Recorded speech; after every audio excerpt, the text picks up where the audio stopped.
Olá, amigos queridos da TV Nova Luz e demais redes associadas. Nós já somos muitos, meus irmãos, 135 mil seguidores a última vez que eu percebi. Não sei se o Ricardo tem mais informação. É isso mesmo, Leila, 125 mil. 135, não? 135 mil. 135 mil.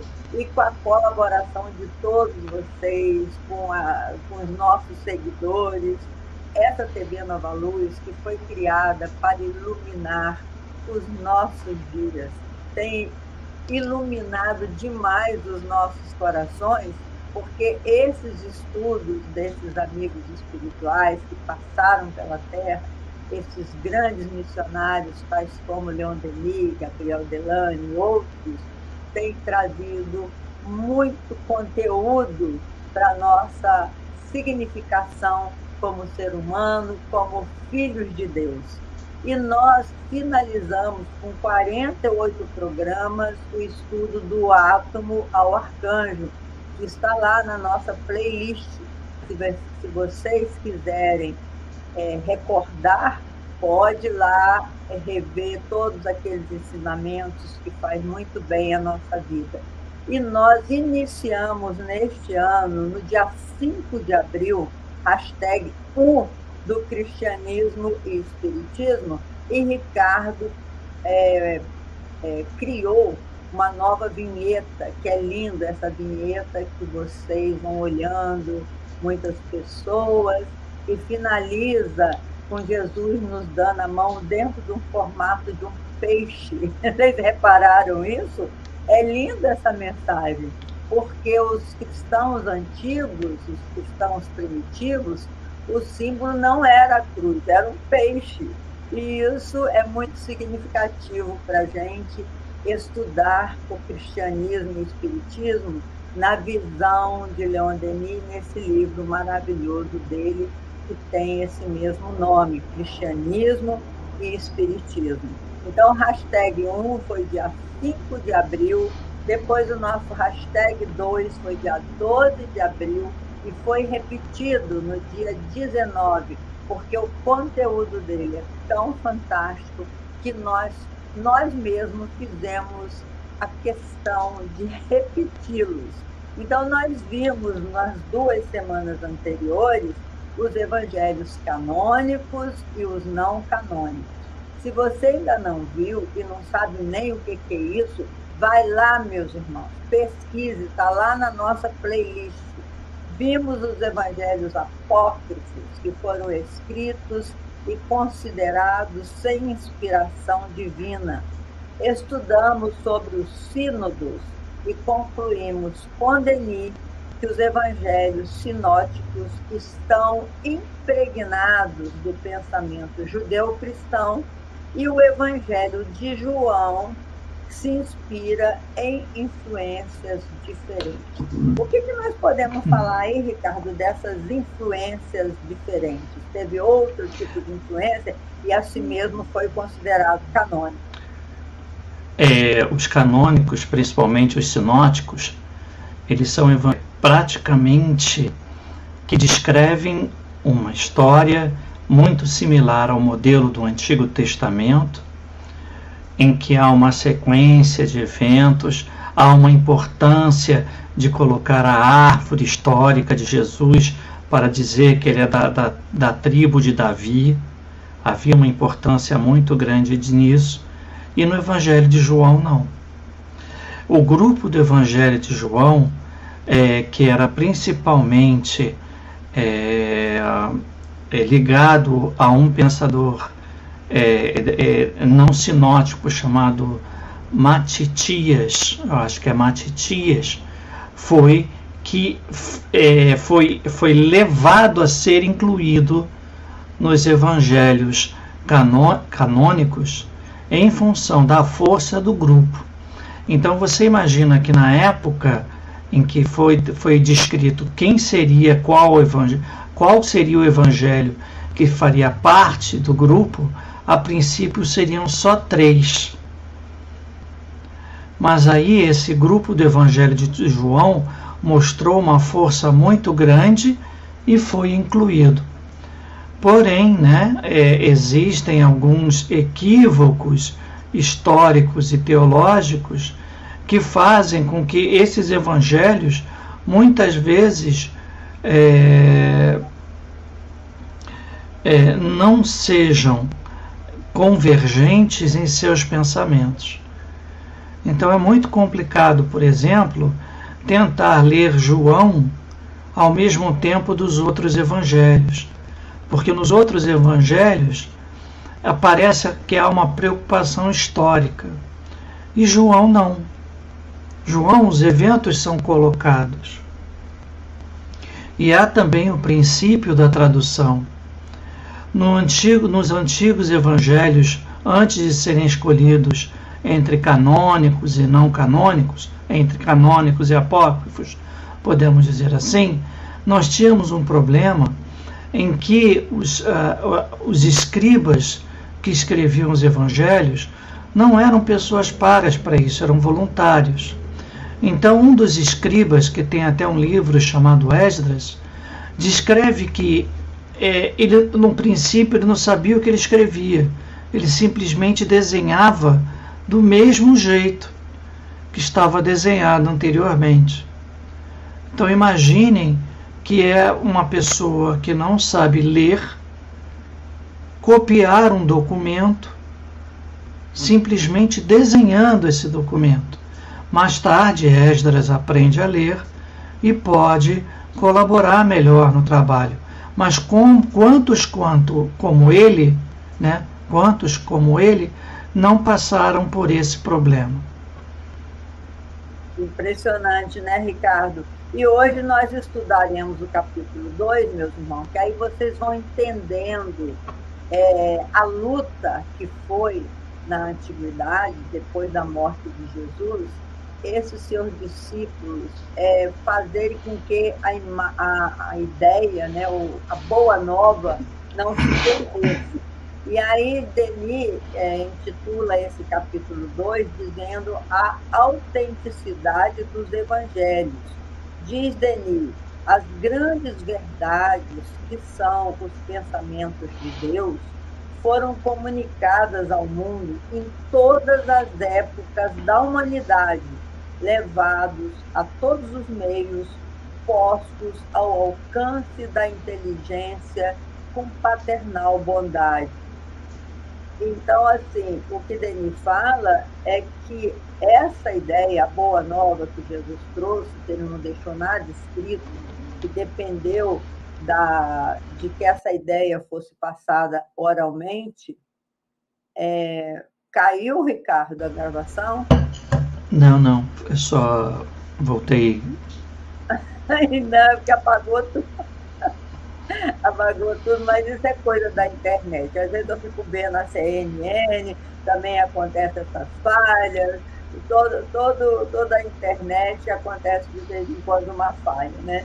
Então, lembrando, Leon Denis, que nós, em todas as épocas da humanidade, recebemos as informações da realidade espiritual, e hoje em dia, para nós que seguimos Allan Kardec, a gente sabe que os espíritos convivem com o nosso cotidiano, né? Assim, Ricardo? Fala um pouco aí. Exato. Nós devemos lembrar que todos esses eventos que nós estamos descrevendo aqui não aconteceram só devido ao plano físico. Todas essas relações também é a influência de espíritos, tanto dos espíritos bons quanto daqueles que não são. Portanto, quando nós vemos o Evangelho e acreditamos que ele é muito mais judaico-cristão e outro que é mais cristão-judaico, nós podemos perceber que há uma necessidade ainda dessas almas se adaptarem. Até o momento dos anos 70, o cristianismo era uma seita judaica, né, aceita com uma certa tolerância em Jerusalém, tanto que eles ficavam na casa do caminho. Eles tinham permissão de ficar no caminho, mas sem atrapalhar o caminho. Então também houve um processo de adaptação necessária para que o cristianismo sobrevivesse. Devemos lembrar que, diferente de outros grupos, o cristianismo sobreviveu à partida do seu orientador. Vamos pegar o exemplo mais próximo, João Batista. Com a morte de João Batista, o grupo se dispersou. Então, quando o Sinédrio e Roma decretou a morte do Cristo, a esperança é que o cristianismo ali morresse, como tantos outros grupos, né, morreram no passado. Mas aconteceu diferente, por vários motivos. Por uma complexidade mil de eventos materiais e espirituais. Aqueles espíritos já estavam sendo preparados, os apóstolos já estavam sendo preparados para dar continuidade ao trabalho. Diferente dos outros grupos que eram personalistas. No caso de Jesus, não. Ele não tinha uma imagem personalista, por mais que muitas vezes vejamos isso no Evangelho. Ele não tinha essa imagem. Tanto que ele dizia que Deus está em vocês. E ele criou um colegiado, né, para trabalhar com ele. Exato. Ele não ficou sozinho, como João Batista. Exato. Ele criou um colegiado. E pouco a pouco, diz Denis, essa doutrina transmitida verbalmente nos primeiros tempos do cristianismo se altera e complica sob a influência das correntes opostas que agitavam a sociedade cristã. Então você veja que, passado oralmente por seus discípulos, muito treinados, etc. e tal, e que eu acho lindo também, Ricardo, recordar que Jesus, quando ressuscitou, né, quando ele apareceu aos seus discípulos, ele não apareceu cobrando, não. E aí, Pedro, seu covarde? Como é que foi você, Felipe? Que todo mundo correu, né? Ninguém ficou lá, só ficou mesmo Maria Madalena, Maria e João, pelo que os evangelistas contam. O resto tudo debandou e negou Jesus o tempo todo com medo da crucificação. E Jesus, quando retornou da morte, provando o que ele viera fazer, ou seja, que a morte não existe, ele não fez nenhuma cobrança desse gênero. Ao contrário, ele continuou, foi até buscar Judas, né? Conta que ele esteve, antes de aparecer, ele foi atrás de Judas. Dizer, olha, gente, o negócio é o seguinte, vamos ver o que nós vamos fazer, vamos nos reorganizar. E ele orientou, então, seus discípulos, antes de ir para a dimensão espiritual, tudo o que eles deveriam fazer. Então, pela uma força divina, quando o amor é verdadeiro, quando existe a força de Deus, ninguém pode com ela, né, Ricardo? Falando assim na nossa linguagem popular. Se nós fôssemos olhar somente pelo ponto de vista material, realmente, se ele viesse cobrando, ô turma danada, me deixou sozinho.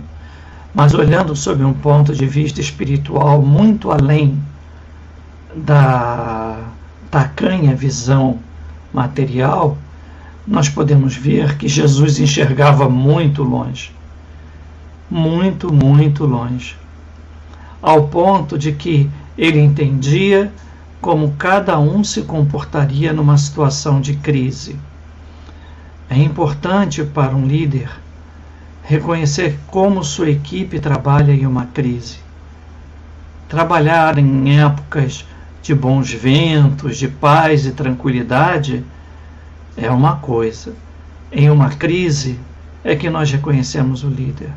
O líder não está preparado, que está preparado para crises, ele não cobra sobre as ações passadas. Ele promove ações presentes e projeta ações futuras. tanto que depois do encontro do Cristo com os apóstolos foi no que eles saíram do esconderijo. Mesmo Maria de Magdala, tendo avisado a todos que Jesus tinha ressurgido, né? Que a palavra ressuscitar significa ressurgir. Mesmo ela tendo dito que ela viu o Cristo, eles não acreditaram nela. Tanto que Pedro, na hora, fica até zangado e diz: por que ele se apresentou a ela uma mulher e não a eles? Tomé retruca: não seja assim, Pedro. Porque Pedro, apesar de tudo, ele tinha um amor tão grande, mas que ele tinha ciúmes. Era preciso educar aquele amor de Pedro. E ele passou a educar aquele amor com o tempo. As reflexões, as ações, até mesmo o retorno dele a Roma, porque quando as pessoas estavam morrendo em Roma, ele estava indo embora. E aí ele encontra Cristo na estrada, isso está num evangelho apócrifo. Ele encontra Cristo na estrada e Cristo lhe pergunta, ele pergunta ao Cristo: Quo vadis, Domine? E ele diz: estou indo a Roma. Foi que Pedro entendeu que ele teria que voltar a Roma. E Pedro volta a Roma. Né? Tem até um filme chamado Covardes, né? Covardes. Covarde, mas não é. Covardes é onde vai, né? Para onde vai? Covardes, Domine, para onde vai, Senhor? Pedro pergunta, quando ele vê o Cristo indo na direção de Roma, ele fica olhando, aí quando chegam quase a se cruzar, nesse evangelho apócrifo, que chama-se, acho que é Testamento de Pedro, alguma coisa assim, ou as Epístolas de Pedro, é que Jesus diz: olha, eu vou para Roma. Para onde você vai? Aí Pedro entende a mensagem, dá meia volta. Entendeu o cristianismo, já que você está correndo, né? Já que você está correndo. Palavras, o bem entendedor, minha palavra basta. Então, exatamente. Tá correndo, né? É interessante. E nós agora vamos nesse capítulo 2, que Leon Denis fala, porque é muito gostoso a gente falar dessa perseguição que os cristãos sofreram por mais de 300 anos, essa loucura toda que foi manter a mensagem até a chegada da oficialização do cristianismo. O Papa Damaso diz aqui Leon Denis, o Papa Damaso confia a São Jerônimo, em 384, a redigir uma tradução latina do Antigo e do Novo Testamento. Esse Papa foi o 37º Papa da história, porque eles contam a partir de São Pedro, que diz ter sido o primeiro Papa, né? Então foi o 37º Papa da história da Igreja Católica. Ele nasceu em Portugal no ano de 305 e não há certeza se foi na cidade de Guimarães ou de Idanha Velha. Sabe-se, contudo, que ele viveu um período de transição quanto à perseguição sofrida pelos cristãos no Império Romano. Então, ele morreu em 384. Jerônimo nasceu em Estridão, na Dalmácia, hoje território da Croácia, por volta de 340, de uma família cristã, e faleceu em Belém em 420. Ainda jovem, deslocou-se para Roma, onde iniciou os estudos de grego e de latim. Nós estamos, assim, localizando quem foi o Papa Damaso e quem foi o chamado São Jerônimo, que muita gente confunde esse São Jerônimo com São Jerônimo de Praga, que é bem de outro século, né? São Jerônimo de Praga, até coloquei ele só para a gente lembrar, ele foi um reformador religioso tcheco, da antiga Tchecoslováquia, servidor de John Johann Hus, que é o nome alemão, né? E John Wycliffe. apoiou-se em seu movimento de reforma. Jerônimo, embora consciente do risco que corria, apresentou-se ao Concílio de Constança no ano de 1414 para defender os princípios cristãos, que também morreu queimado. Essa turma, Johann Hus, o John Hus, e o Wycliffe, não, ele conseguiu fugir, ele era inglês, né? Mas Jerônimo de Praga se apresentou porque ele era discípulo direto de John Hus e ele ficou envergonhado de estar fugindo. Então, são dois Jerônimos, meus irmãos, não vamos confundir. Jerônimo de Praga é do século XV, e esse Jerônimo é lá do ano 4, né, depois de Cristo. Século IV. Século IV, depois de Cristo. Então, fala aí, esse Papa Damaso confiou a esse São Jerônimo do século IV para traduzir aquele evangelho do latino, do Antigo e do Novo Testamento. Para mim era a língua grega, né? Mas aí já era latina, Ricardo? Fiz confusão aí. A confusão toda que nós temos nos nossos evangelhos é que eles eram escritos em aramaico e em latim, foram para o grego e depois trazidos de volta para o latim. Esse é o Antigo Testamento. Já o Antigo Testamento, aconteceu um outro problema. Ele veio do hebraico.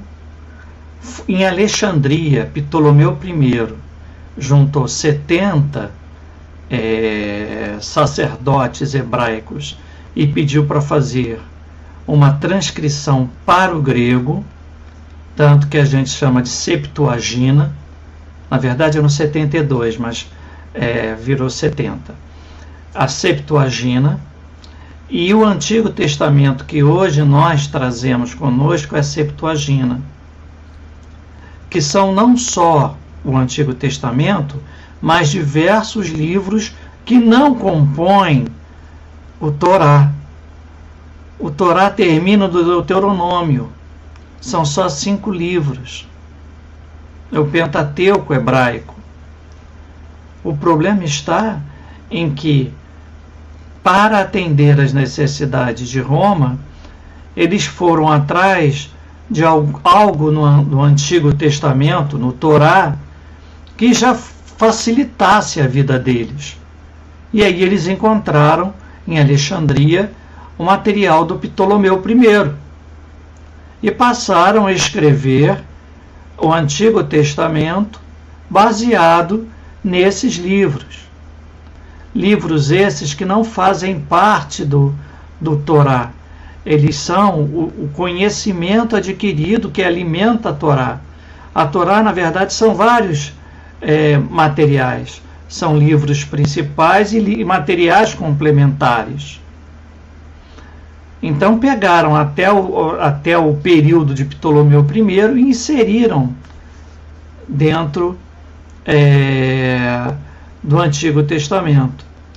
Mas mesmo o Antigo Testamento tem os seus apócrifos.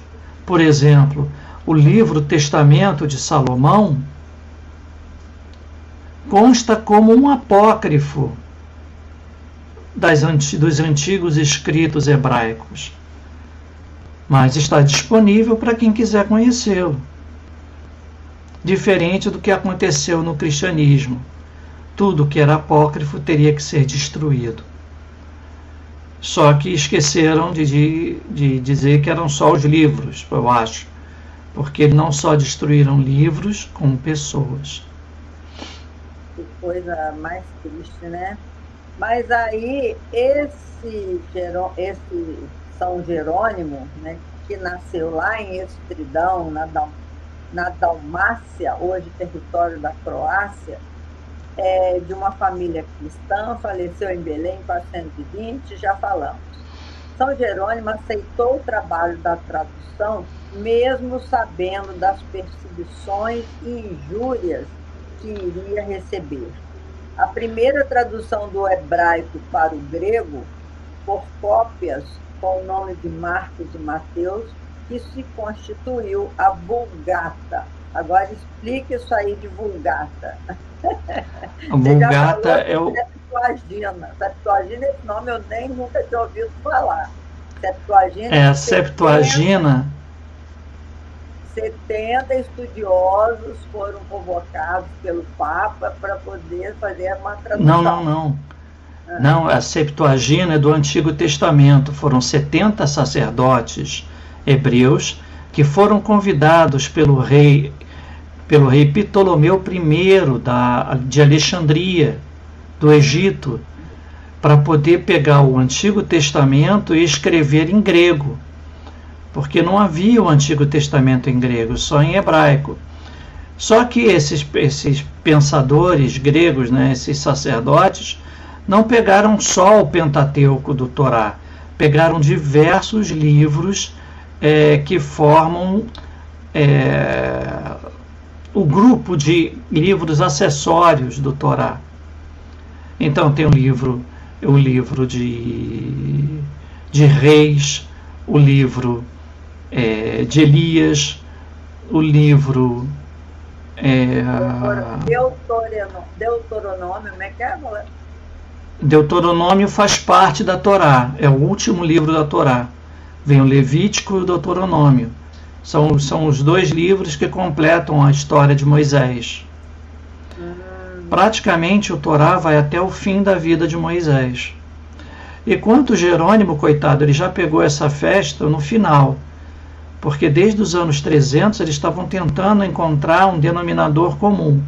Imagina que na época, eu não queria comentar essa história, mas você vê que já tinham 37 papas em menos de 100 anos.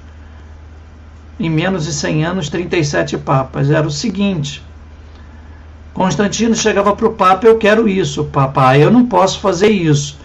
Ele simplesmente destituía um Papa e colocava outro. Só que a forma dele destituir não era demitir. Ele mandava jogar no Rio Tibre. Caramba! E aí o que acontecia? O Constantino mandava jogar no Rio Tibre e ficava assim: quem será o próximo Papa? E chamava e dizia: você é o próximo Papa. Típica cena de filme. Então, quando eles se reuniram para fazer esses livros, chegou o momento que Constantino disse assim: decide agora para a gente poder trabalhar. Porque a necessidade de Constantino de criar uma religião nacional é para manter a unidade nacional, que ele já não tinha mais. Roma já não era um Estado nacional. Então ele precisava de um Estado nacional e ele achou que a única forma de fazer isso era uma religião. E aí, quando entregaram para ele os evangelhos canônicos, ele levantou o braço e disse: isso aqui é a verdade, qualquer coisa fora disso não é mais a verdade. E qualquer um que não siga essa verdade vai para o Rio Tibre.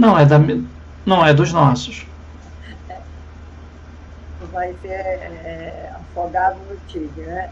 Então eu imagino o desespero desse santo, São Jerônimo, para atender tanta ignorância, né? E ao mesmo tempo, tanta obstinação em manter o cristianismo na face da terra, que a gente tem que agradecer, que apesar de todos os nossos erros, né, Ricardo? A gente conseguiu... Mas eu não considero erros, Leila, eu considero um processo de construção. A verdade é um processo de construção. Eles usaram as ferramentas que tinham. Tanto que quando Constantino decidiu criar o cristianismo, catolicismo, né? A Igreja Católica, né? Era um dos grupos de pressão, como religião nacional. Ele mandou a mãe dele para Israel e marcar todos os pontos que fossem considerados santos para que ela se construíssem ali basílicas. Tanto que tais basílicas, muitas delas, na época, pareciam mais templos romanos. Então era preciso construir a história. E a história estava em Jerusalém. Aí, meu Deus, a história está lá em Jerusalém. Manda limpar tudo, arrumar a casa, porque ali é que vai ser a nossa história. É incrível isso. E a primeira tradução do hebraico para o grego, por cópias, com o nome de Marcos e Mateus, isso aí que o Denis fala, se constituiu a Vulgata. Isso que agora... A Vulgata, é que eu esqueci de comentar, a Vulgata, na verdade, é a forma de dizer os livros primeiros e únicos, a verdade latina. É a verdade latina. Formaria mais tarde a Vulgata, não seria só o conjunto de livros, também seriam todas as resoluções dos concílios que formam a Vulgata. Então as decisões papais fazem parte da Vulgata. Até mesmo quando disseram que Maria Madalena era prostituta. Isso entrou na Vulgata. O nome de Galileu estava na Vulgata, como herege.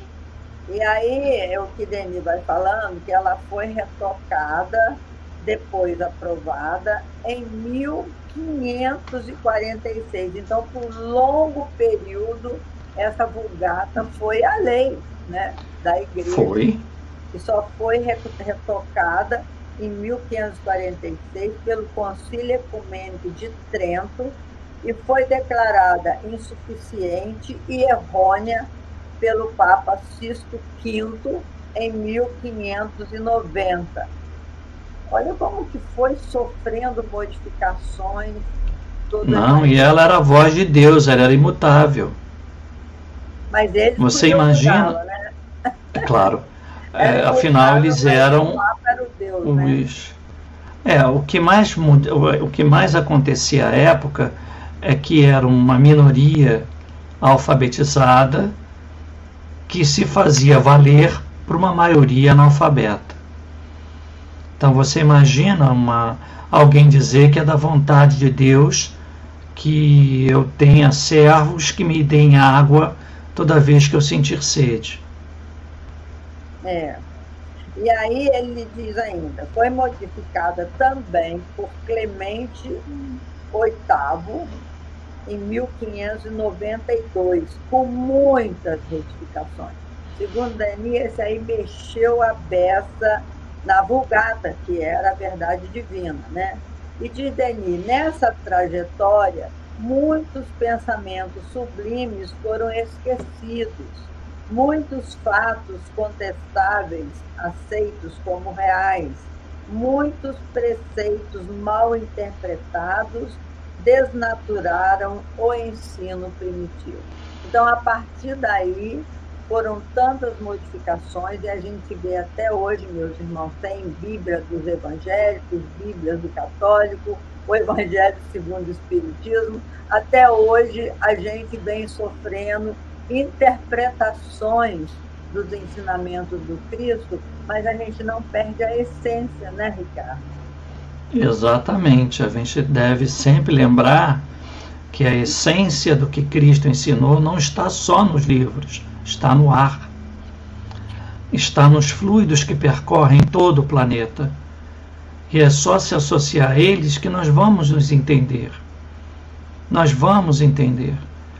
E o Espiritismo veio para nos explicar o seguinte: não existe hierarquia, não existe pessoas que são mais e outras menos. Todos são iguais diante de Deus, diante do Cristo e diante dos outros. O que me faz me achar superior a alguém é a capacidade que eu tenho de dominar essa pessoa, de subjugá-la à minha vontade, de exercer um poder que na verdade não existe. É uma pura ilusão. Porque ele se encerra em algum momento. Porque a verdade maior, digamos assim, a grande verdade, ou seja, a pura verdade, está com Deus. Nós sabemos, assim, frações da verdade, né? cada um contém em si um pouco dessa verdade, porque é uma complexidade muito grande.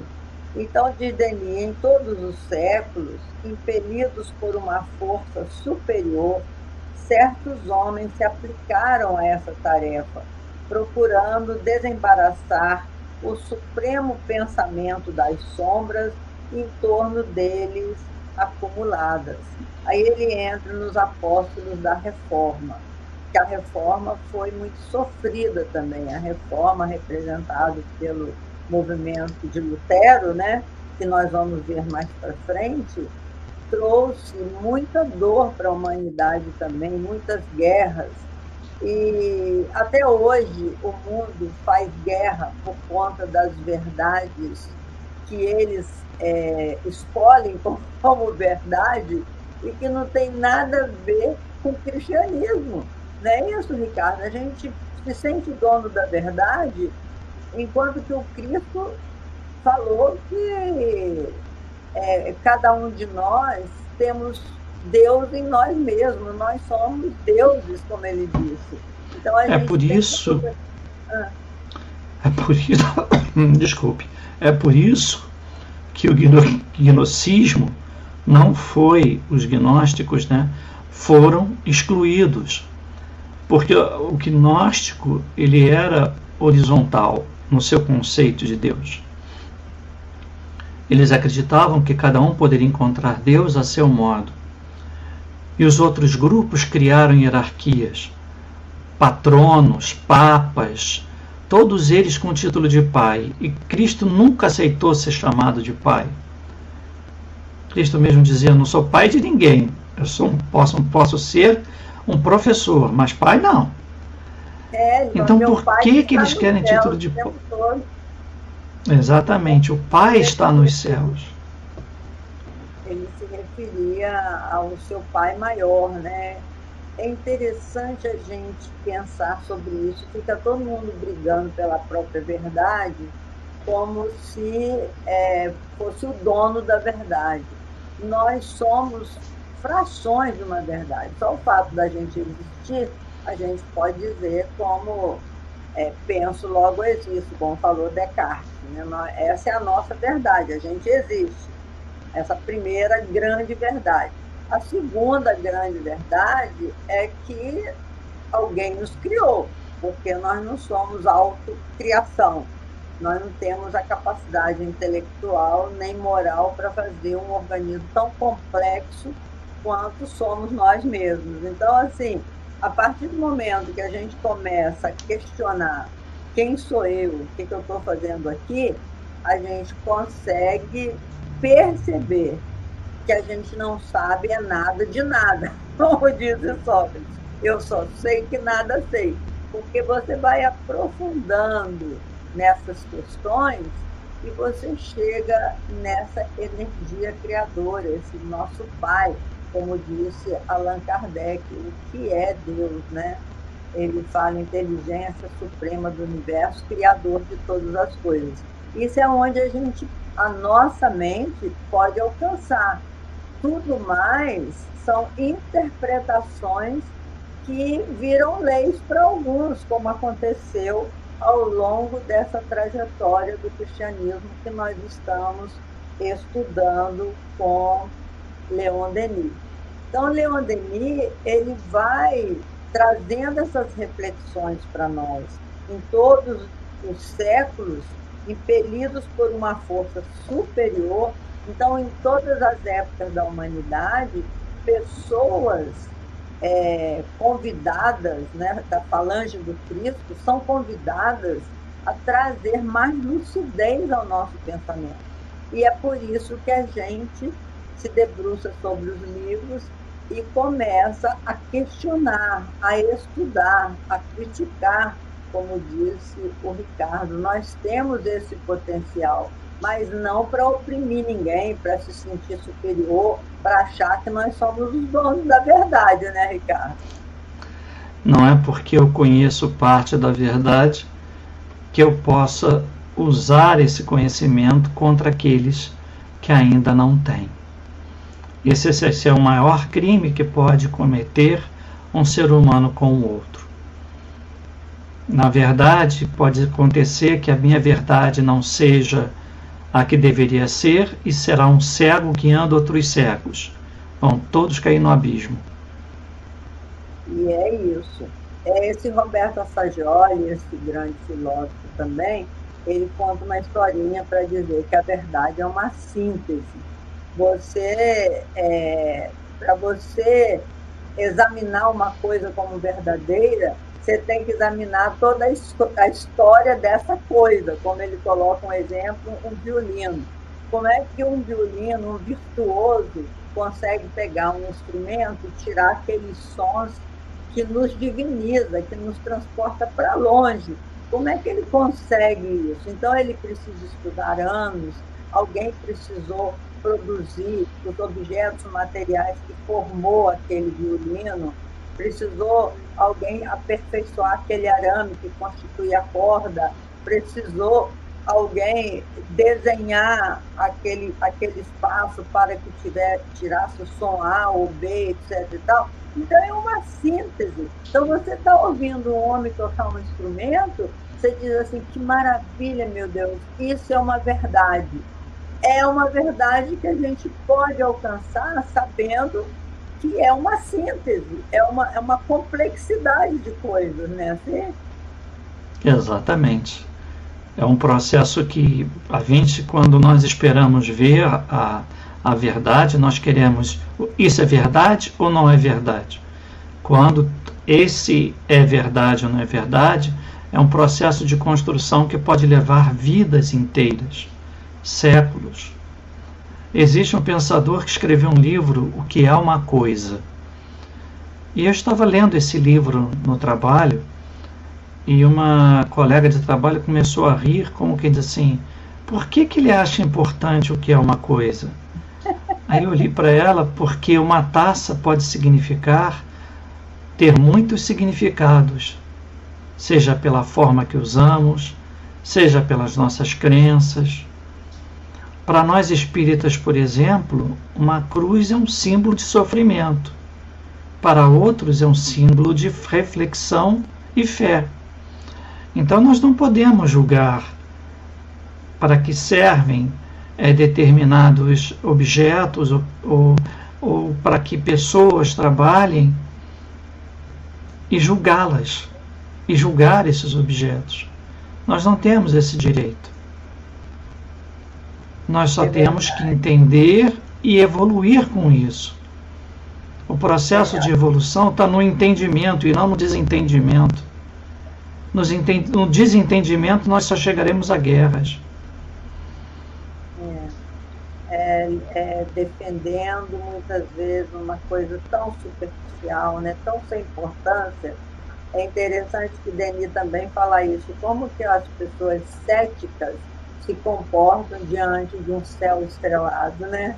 É incrível como que o ser humano tem sensibilidade para perceber a própria grandeza, mas fica voltado para um mundo totalmente de ilusão, que são esses valores transitórios. Dito isso, meus irmãos, eu tenho que me despedir, que nós chegamos ao final do nosso programa.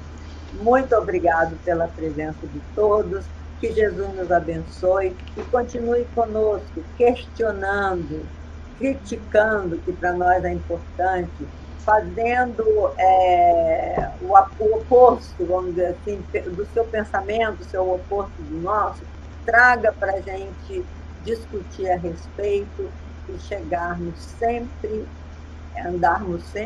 em direção à luz. Muita paz para todos e até nosso próximo encontro, se Deus quiser. Leila, muito obrigado. Obrigado a vocês que estiveram conosco nesse nosso encontro. Leiam o livro Cristianismo e Espiritismo, ele é um livro muito rico, muito emocionante. É um filósofo, poeta que se apresenta para nós e expõe o seu conhecimento, sua boa vontade e o seu carinho por essa doutrina que ele abraçou. E nós também abraçamos. Eu que tenho que um abraço a todos. Ricardo, porque mesmo doentinho, já vi que você está com a voz alterada. Você não cansa de nos ajudar, tá bom? Fica com Deus, muito obrigada. Até o nosso próximo encontro, gente.